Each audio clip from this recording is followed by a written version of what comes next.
Welcome to Harmony Talk, a podcast focused on dreamers and doers from every walk of life, industry, science, art, social impact, and more. This podcast is brought to you by A.M. Skyer, the third-generation family insurance business started in 1920. I'm your host, Lisa Champeau. My guest today is top-performing real estate broker Allison Chiaramonte, who goes by Alli. A native New Yorker from a real estate family, Alli is one of two all-female founders of Atelier Compass, which in the last few years has been ranked in the top 1.5% of close to 2 million realtors nationwide. The Atelier team consistently breaks sales records.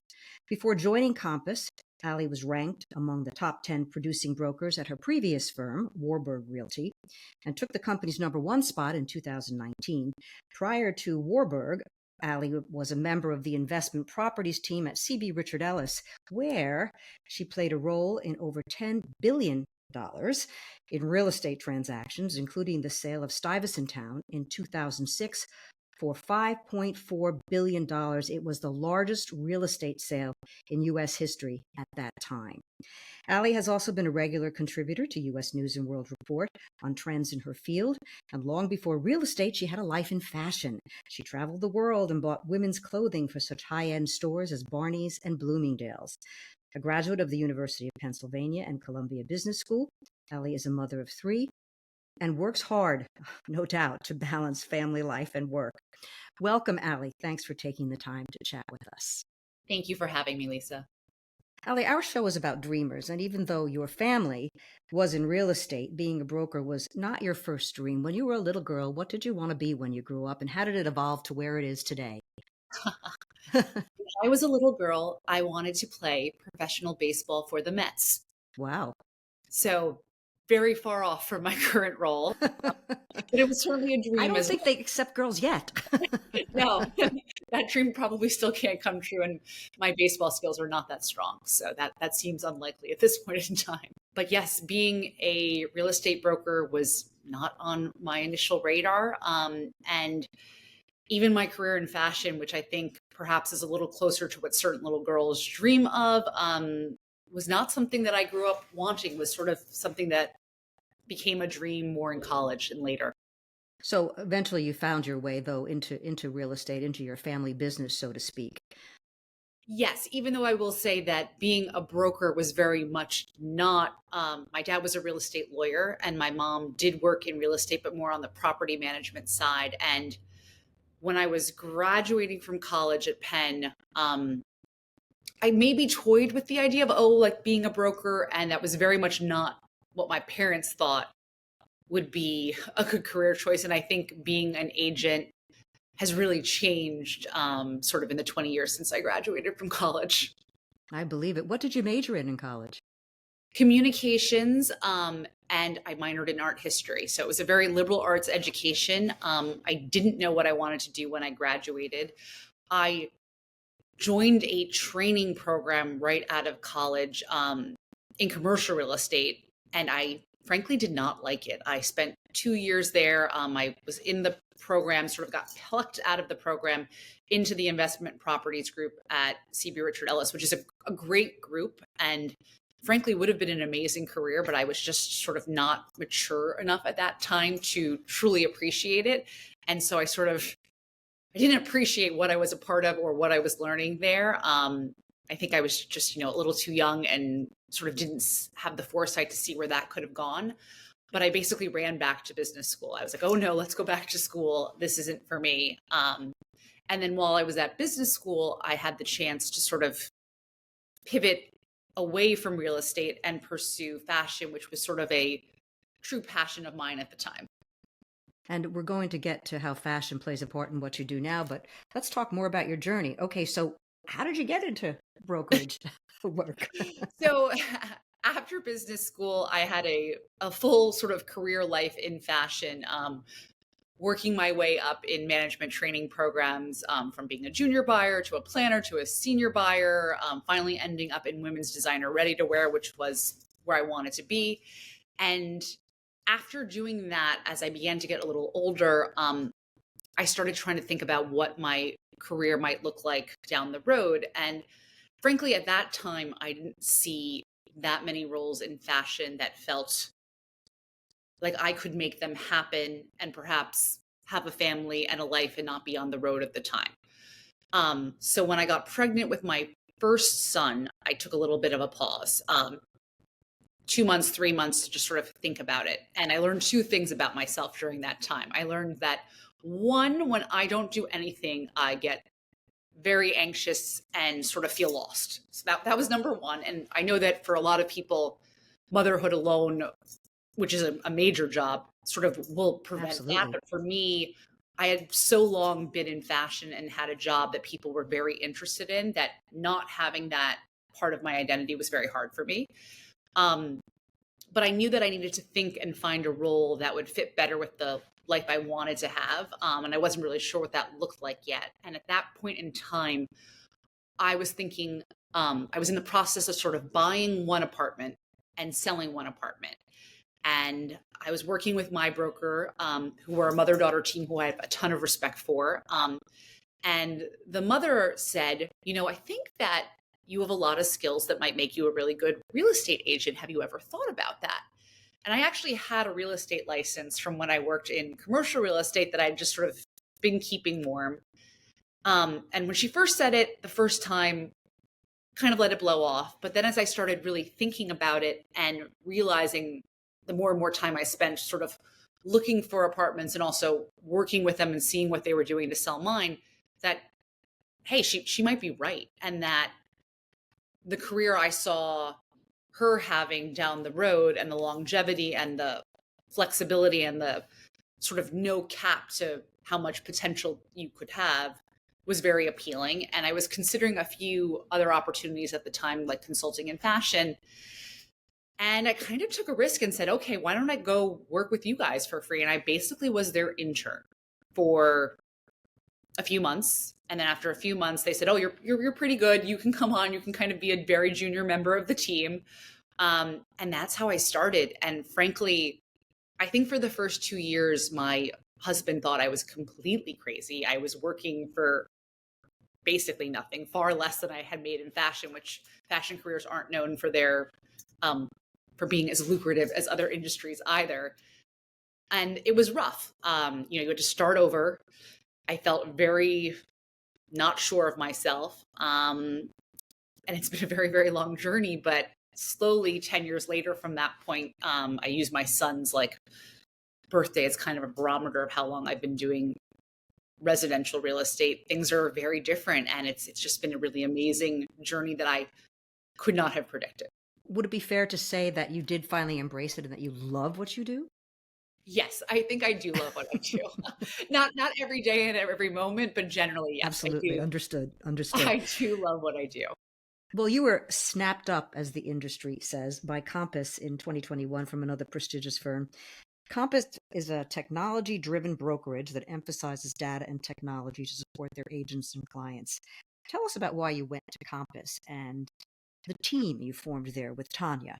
I'll tell you about how I met Tanya and that sort of key partnership, and then I'll tell you a little bit about our decision to go to Compass. So Tanya was actually working on that prestigious mother-daughter team that I joined. She went there right out of college. Unlike me with my winding path, Tanya sort of fell into real estate early and stayed with it. And so when I was working for them and they were out showing properties and running around, she was their assistant and she really knew her stuff, and she taught me so much in the office when I was getting started. And we just always got along.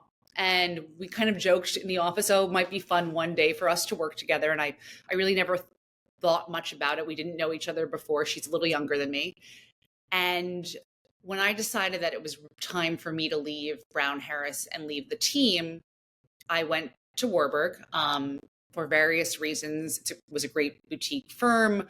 I had people there that I really trusted and I felt like would, help me grow. And I was at a point where I felt like I needed to be in a little bit of a smaller company with a higher end focus that would nurture me, which they did a great job of.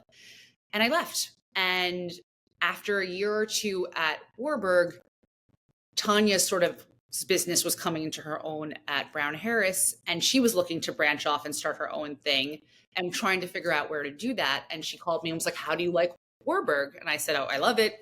Come over, not even to work with me, just come over for other reasons. And she did. And we sort of started covering for each other. At that point in time, she had no kids and I did. And so she was helping me out with my business and I was helping her out with things. And we just realized quickly that we worked very well together and that was the way the industry was going, that one person can't do it all. You need to be available to your clients 24/7. And so someone needs to be there. And it started with just her and me.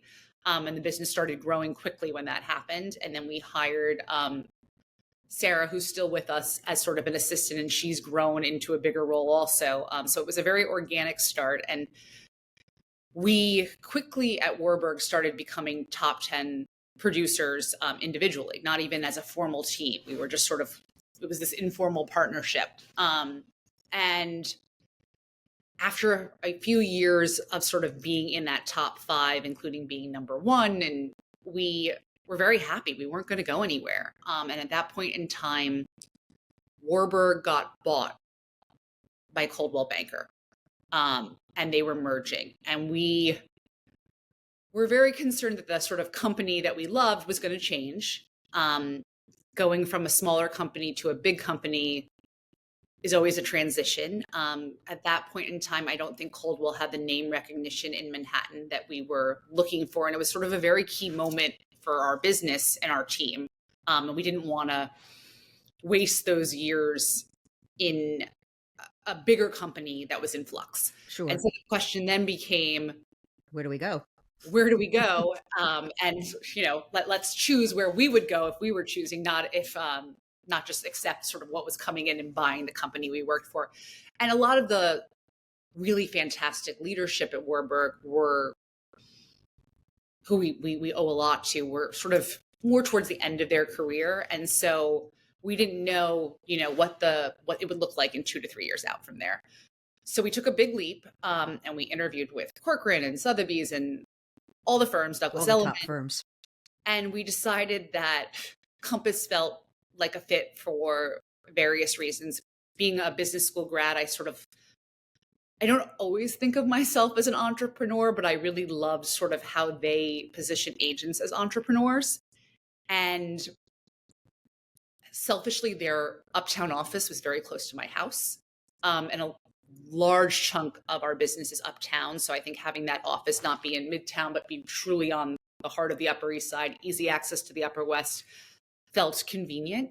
And we took a big leap and we were scared because, we were number 1, number 2 for a long time, and going into Compass, which is at that point had grown a lot. And I think already was the biggest in terms of agent count in Manhattan, felt a little scary.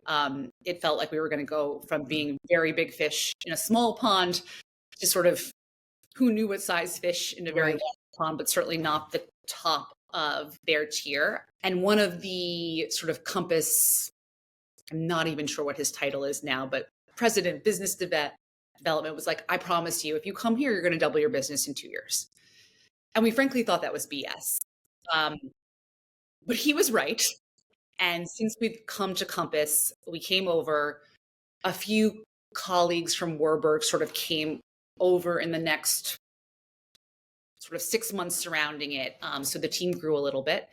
And it's just been really fantastic. And I don't know. I was just going to say, but you formed the Atelier group, which Compass let you do. And how is that different from all of Compass? I mean, why is it a special group?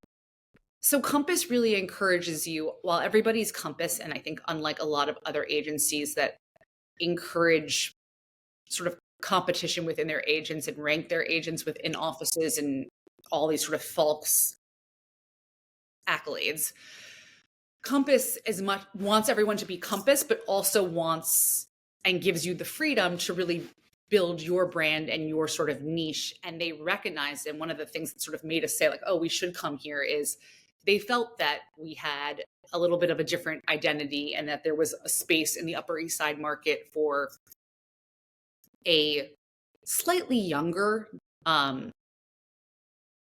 new generation of brokers Sure. for the Upper East Side and Upper West Side sort of traditional co-op market. And that's sort of where the Atelier team idea came from. It's a, like the idea of a French workshop that Hmm. kind of from my fashion background, I liked the idea that we're making something, even though we're not building apartments or houses, that it's high end. There's an element of luxury to it, but there's also something creative to it and a business element. And I also the also like the A and the T, the T is, capital T, yeah, at. it's Alli and Tanya. But we wanted it to not be about us and to be a brand that we could build and grow into and that other members of the team could feel proud of. So the AT is sort of subtly hidden in there. But that's where it came from. And Compass really did encourage us to do that, to choose colors, to brand ourselves differently. Like Compass's colors are black and white and ours are light blue. And they said, like, go for it, be different. Well, that's wonderful.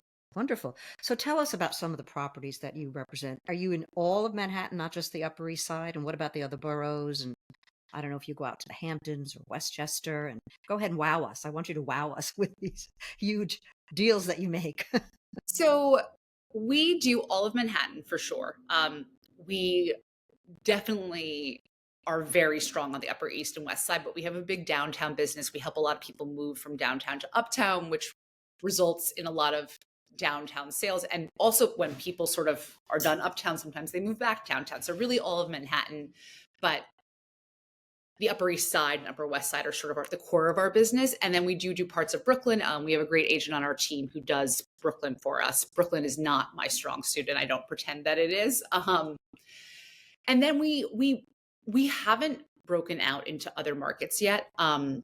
We know that's sort of the wave of the future, these mega teams that have people everywhere. I still am a little bit of a believer in the hyper localness of the business and it being very personal. So when I have clients who want to go to the Hamptons or Westchester or Florida, I have very close relationships with key brokers there. Some of them are at Compass, some of them aren't. And I've been referring those people out instead. Down the road, would I love to expand to the Hamptons, Connecticut, Florida, and expand the brand? Yes, but that's sort of still a little In ways the out. future.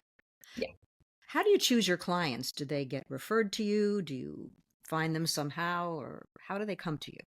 So our client base is almost all referrals, which I think is not typical as an agent. I think that most people pursue leads, do a lot of cold advertising, and we've been so lucky that it's been generally very warm, where it's a friend of a friend of a friend or someone that way. As the business has grown, we're getting a little bit more cold leads where people find us on the internet, but mostly it's all word of mouth. Just for the record, what's the biggest sale you've ever done at Atelier? So at Atelier, we did a major penthouse on Park Avenue that was in the high 20s. We've done a townhouse sale that's in the 30s, and then we have some very exciting things coming that will be, 20s, 40s up. Are these all individual sales? In other words, one family or one person, as opposed to a developer asking you to help? It is. Okay. Yeah, so we predominantly work with individual clients. There are some teams that really focus on new dev and selling for developers. We haven't done that. That's something that I think is very exciting and different. And we've sold units in many of those developments. And we actually do work with select developers in terms of helping them with their leftover sponsor unit portfolios or rental portfolios and leasing units that they've held on to. But we haven't done we haven't done what you're talking about. That would be another sort of specialty or next step. Maybe that will be the Right. next expansion. You're known for, and I'm quoting here, savvy, off-market deal making. What does that mean exactly? So I don't know if you've been watching the news, but obviously there's all this discussion with StreetEasy and Zillow and I think Compass is suing Zillow, is it not? and but leaving all that aside, in Manhattan, there is limited inventory, and there is certainly in key areas limited number of apartments in near certain schools, near where people want to be, and it's a small big town, and we've been very successful helping clients find properties before they hit the market through either relationships with our own clients who are looking to sell, or just knowing the other key players in the brokerage community who have those type of listings and getting people in early to see things.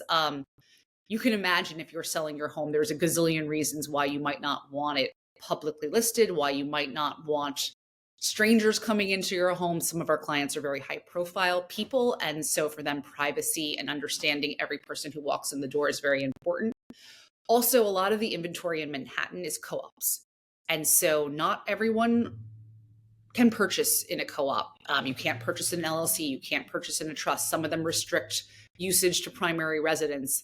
Some of them have hidden sets of rules that you need to qualify for. So understanding who the buyer is and who would qualify for that amongst sort of the general pool and pre-selecting is very important. And that's led to us being able to save everyone a lot of time, and hopefully make them extra money than they would if they were on the open market. Or it's also sort of like matchmaking, for lack of a better word. Sometimes I have clients who I've sent them a listing. They look at it online. It's like online dating. And they're like, oh, not for me. And then after I spend enough time with them, or because I get to know them really well, I say, remember that apartment? We need to go back and look at it. And they say, no, I didn't like this photograph. And I said, nope, I saw it with another client, or I've been there, or I know that line. We need to look at it. And often that ends up being the one. And so sort of having that ability to really know and push people to see things sometimes that they think they don't want to see. That takes us now to your history in fashion, because you clearly have a discerning eye. And so your aesthetics, I know you offer concierge services, and so you do stage your properties. Is that correct? Yes. So we are not professional stagers, and we do have a roster of very talented professional stagers if you need your entire apartment staged. What I think makes the Atelier team a little different than your average New York agent is most people come to a photo shoot and maybe they bring flowers, and they take some photos. But for us, when we come to shoot a property, there is usually a few members of the team. We are very exacting about which photographers we will work with, because we don't want someone who just comes in and takes the shot. We work very closely with them to set up the angles. We move furniture around. We bring throws, pillows, plants, styling items.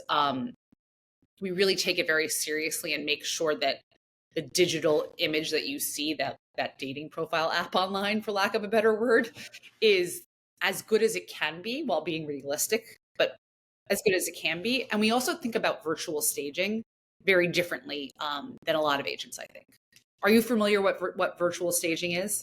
Well, I think you mean online staging, right? In other words, seeing and you can probably swipe and see it in a different room or a different layout, perhaps. Is that what you're referring to?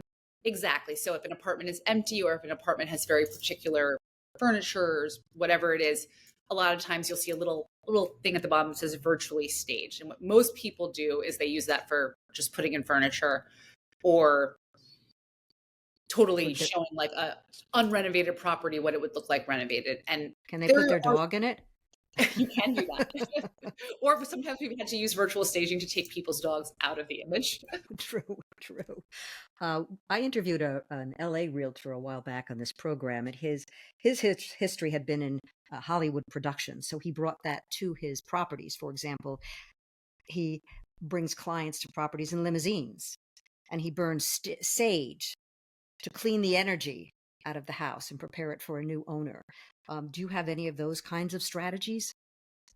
We obviously believe in client service, so we bring people to things in cars. And we joke that we have a lucky Hermes throw, that every apartment that the Hermes throw goes into gets sold. So it's beginning to get a little worn, but that's our trick. We will go in terms of selling a property, not representing a buyer, but selling it. We really look at the photos more carefully than most people. And maybe this is sort of going back to my experience in fashion and, merchandising, and really wanting everything to look a certain way, that we will tweak things virtually that no one else will. We will desaturate the color of a rug 10%. We will fix things or change things that like can't be changed in person that are small. So it's not like the room looks like a different room, but we do that. And we also don't believe a lot of people do virtual staging and it's online and that's sort of the only place it lives. If we do virtual staging in a home and it's significant, so we're not talking about a small tweak where you wouldn't really realize it, like changing one chair or one color of a rug. We also do large scale easels with sort of poster board sized images of the virtual staging, because I believe that by the time you walk in the apartment, you don't remember what you saw online that attracted you to it. So if you're not reminded and not That's on interesting. like a Yes, 7 very photo, interesting. so I that did look at some. visual cue in the apartment in large scale, I think is very important. How much fun that must be. It is fun. But it probably takes a lot of time as well. It does. I think you have to be more thoughtful about it. I think also learning how to guide someone through a listing is interesting. And some of that is very natural and you can't fake that, but it's interesting. There are a lot of agents that do have sort of a more entertainment background. And I always think that they do a really great job showing, and I do try to emulate them a little bit. I have no aspirations to be an actor or anything like that, but there are some very well-known agents who you can see why that skill might be useful. I'm sure. How do you define success? Is it happy client? Is it sales volume? Is it biggest sale ever? Or how do you define success? I don't know if this is the correct way to define it, but for me, if I feel my clients are not happy, I am stressed out. And not happy. And it's sometimes that does not always go hand in hand with a giant sale or a super successful year. There have been very many years or periods of time where I have not felt that we were successful, even though the numbers might tell you otherwise. And I, for better or worse, sort of live and breathe by the last deal. And I think that, I shouldn't, but I am always as happy or sad as how the last transaction or the current 10 transactions that are going on are going, even though it should be a bigger picture. Our sales manager actually emailed us today and said, ladies, do you realize how much ahead of last year you are in it's been a strong spring, but there's a lot of stuff going on in New York that, no one really knows what the rest of the year is going to bring. And the market's definitely slowed down for summer already. And I didn't realize. I sort of was like, oh, like I looked at the numbers and we are. And that should be success. But That's for great. me, it was how did yesterday go and how did, that walkthrough or that showing? Well, you did mention that one word there, stress. You are in a very competitive industry. How do you deal with the stress and how much of it is related to not just making clients happy or not, but to the competition out there on the street? I think that's the hardest part, is there is stress. There is the expectation, I think, in New York, and I think of agents generally, that you are available all the time. There is always, another agent they can hire or that they know. So you're always sort of in fear that you're going to be replaced. As I've been doing this longer and longer, I am more and more comfortable with failure.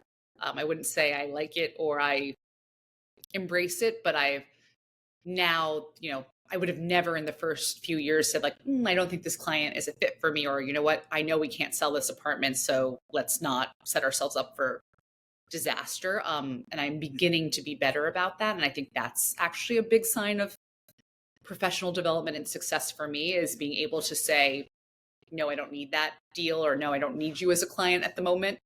But it's hard. And I think that's actually the hardest thing about the job, is that you always are reproving yourself. When I was in fashion, you were a junior buyer, and then you were a senior buyer, and then you were a senior buyer with 2 assistants. And the path was clear. It was very obvious where you were in the rankings. And that in brokerage is not crystal clear, and it can change, and it does change very quickly. I'd like to talk a little bit more about how you handle stress when we talk about your family life, because you've got to balance all that. But just briefly, you mentioned things changing in New York. There's so much going on in New York. For example, you have a Democratic mayoral candidate who promised a quote, livable New York and a rent freeze. Yes. I mean,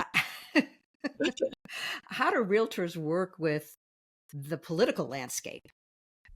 So as a realtor, there's only so much you can control when you're like listing a property. So I always tell people like, I can make your home show beautifully. I can do a very accurate pricing analysis, but I can't control COVID. I can't control who wins the election. I can't control natural disasters. And How you about really mortgage rates? can't either. And so, you never know. There's all these fits and stops and starts in sort of a given season of selling where like the spring has kind of been a wild ride in the sense that, everyone felt last fall was a little slow. People were kind of waiting for the election to come out. And that's generally historically true, no matter what election, that kind of until whenever it's a new president, there's a little bit of a slowdown in transactions. And then usually once the election is decided, the next selling season, the spring usually picks up. And we definitely saw that. But then we also saw fear and concern around tariffs that kind of slowed spring momentum. And then spring momentum came back a few weeks later than it normally does. And we were feeling really positive about the high end market. And then with the recent primaries, there's a lot of speculation, and there's definitely people who are pausing and thinking about it. I think that there was a week or two where it seemed very dire, and I've been shocked. I'm still seeing transactions happening. I'm still seeing people looking to buy who don't need to be here. So I think that's very confidence inspiring. What Whenever do you you mean? What do you mean by that? Who don't need to be here? I feel like many of my clients are families where their kids are firmly ensconced in school. They've had another baby. They're here. Their jobs are here, and they need more space. So they're sort of tied to the city. Maybe they can change it in a year or two, but they're not for the next 12 months. They don't need to. They need to be here. But then we have a large subset of clients who are people who have homes elsewhere, whether it's California, Michigan, Connecticut, Florida, and it's a pied a terre for them, or have their main home is in Connecticut and they're thinking about, moving to the city, but they don't need to. And we're seeing people choose to make investments still in New York, despite what's going on. There's definitely some people who are not. I got an email today about someone from San Francisco who has seen how a mayor can affect the city, and, they're going to pause their search. But for every one of those, there's also people who are plowing ahead with offers. So it's interesting. And what I've learned from COVID also is that when it pauses, it does pause, but it comes back. Well, that's good. That's very hopeful.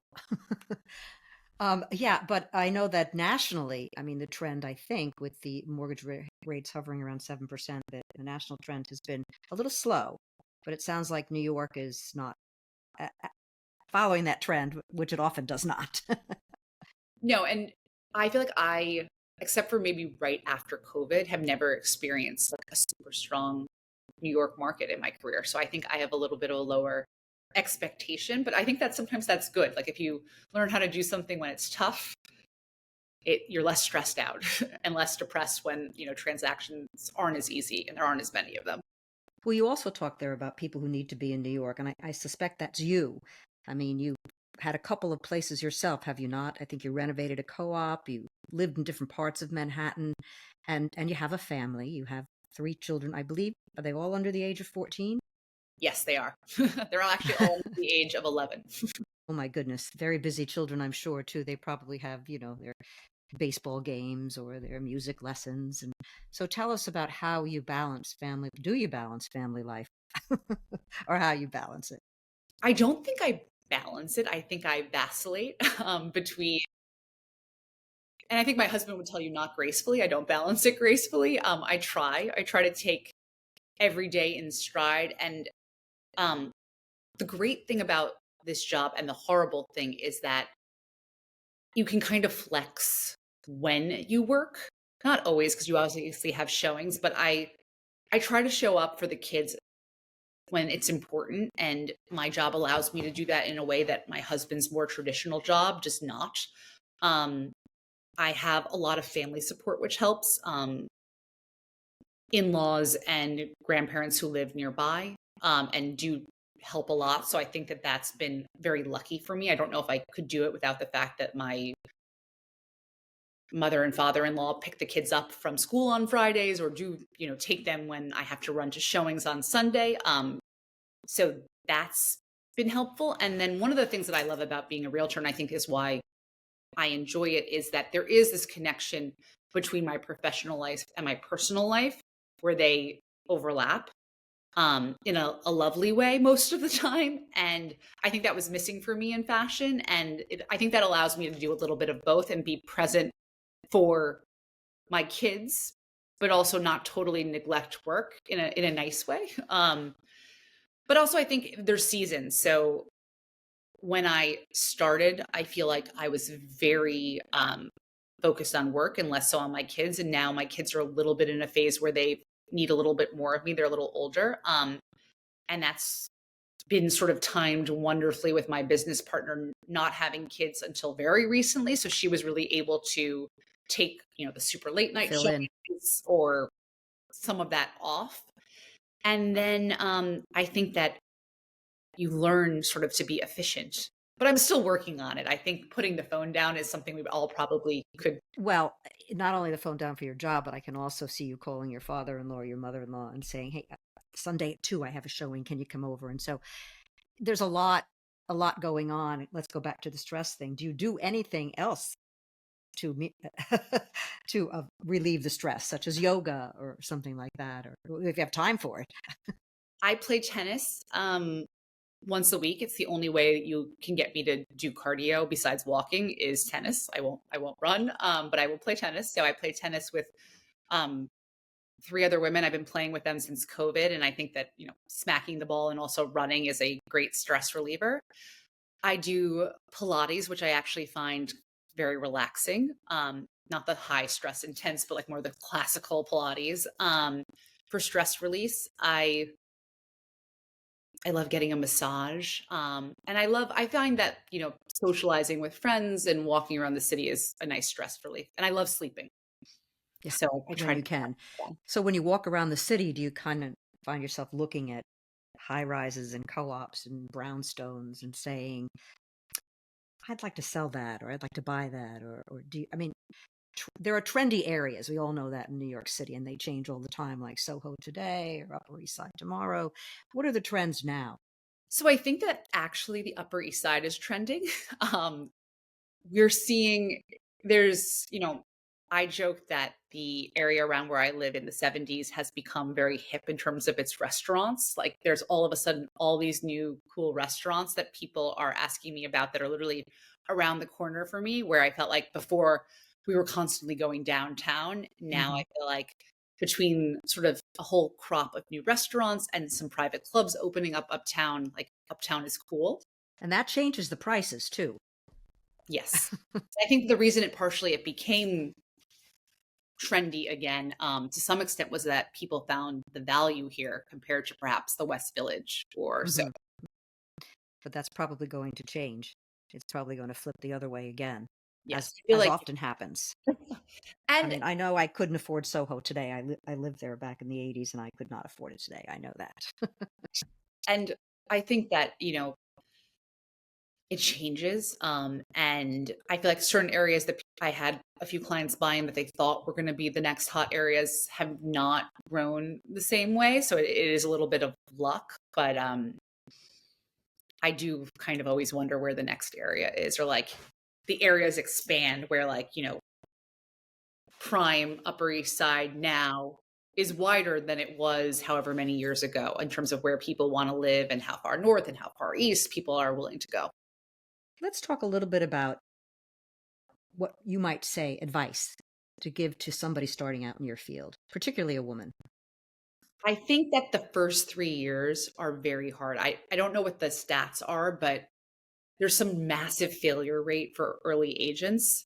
And I think that there's this misguided expectation, and I don't know if it's from TV shows or what, that you're going to become a realtor and then 6 months later you're going to be closing very Mega big. deals. And that is just not true. And I even tell people who've been doing this a few years and they are actually quite successful, but they don't see it that way, that, you have to sort of take what you're making now and prorate it back to those first few years where you're not making anything. The things that I think I would tell someone starting out is join a team.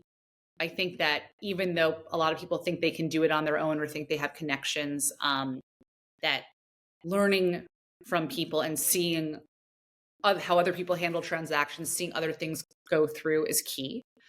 I think women especially have a tendency, if they don't know something 100%, to not want to do it or not proclaim that they can do it, where that may not be the same for everybody. But to kind of have more faith in yourself that you can figure it out and you can do this. I joke that it's not rocket science. Anyone in theory can do it, but it's harder than you think, and it's about trying. And I think it's not for everyone. There's a lot of rejection, which was not something I ever experienced in fashion or in school before personally. And so that's, I think, a thing that's really hard for a lot of people, that rejection and uncertainty, and learning to live with it, and understanding that it's okay and taking it in stride. That things will change. What's the biggest thing you've learned about dealing with clients? I'm sure you've had a couple of clients that, well, weren't easy to work with. No, I think understanding that, one, when people are stressed out, the person nearest to them is the punching bag. And that moving and selling apartments is a stressful process. And so understanding that, anxiety, anger, etc., often will be reflected towards the agent, and it's not your fault. I So think you've had them be angry at you. You've had, oh yeah. And I can't control everything, and really understanding that. And I'm a people pleaser. I think that most agents are. So I want it to go perfectly. If there's anything I can do to make it go better, I will. But as we talked about, like, you can't control who won the election, or you can't control so many COVID. parts of the transaction. So just being patient with other people and being patient with yourself. And I think there's a lot of big emotions in this industry. And I've had a few lawyers tell me that I am freakishly patient, which is funny because my kids would definitely not say that I am freakishly patient with them.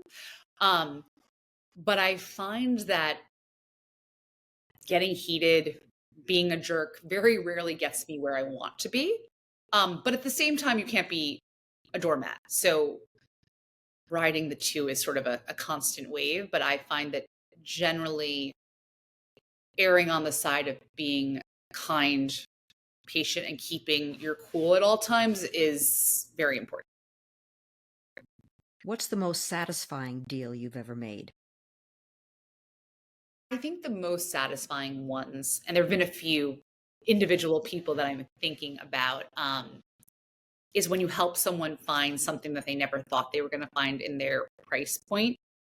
And usually that is when they have to end up doing a fair amount of work to sort of transform it, but that the end product they're so happy with. I think also every time I work with someone who was my friend before and the transaction goes well, that is so satisfying, because I have such anxiety about those transactions, big or small. I recently sold, and I helped a true best friend from college buy and sell. And I was very nervous the whole time. I would be very nervous. But very nervous, almost to the point where at first where You didn't want to do it. yes. Almost, yeah. Find somebody else, but Right, exactly. I was but like, oh, do you want to work with someone else? And obviously you can't do that. But so whenever something goes well for someone that I personally love, that makes me very happy, when I can deliver on what I promised. Or well, I know you're in the middle of raising your family right now, and we did talk a little bit about where you might go, but what do you see in the future? Do you see another evolution?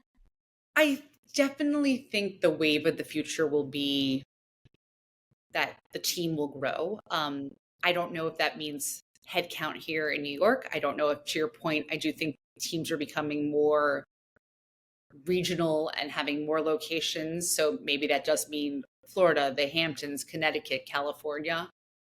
I don't know, but I'm sure that, especially with everything going on with the industry, that there will be an evolution. I wish you the best of luck, and it's been terrific talking to you. Do you have any parting words? You've already offered some advice for future realtors, just future businesswomen in New York City. I think just sort of everything's a moment, both in parenting and in professional life. You have to ride the moment. Absolutely. Well, I wish you the best of luck. I mean, you have a terrific job, a very competitive job, and it sounds like you're doing very well. So, and thank you so much for speaking with me. You can find Allison on Instagram at Alli with an I, no E at the end. Alli loves NYC, right? Alli loves NYC. And it's a great Instagram account. I've been on it a few times. I see amazingly beautiful properties and some comments from you and Tanya as well. And online at compass.com. Thank you so much, Alli, for being with us. As I said, I wish you the best of luck. This program has been brought to you by AM Skyer, a third generation family insurance business started in 1920. I'm your host, Lisa Champeau. Talk to you next time.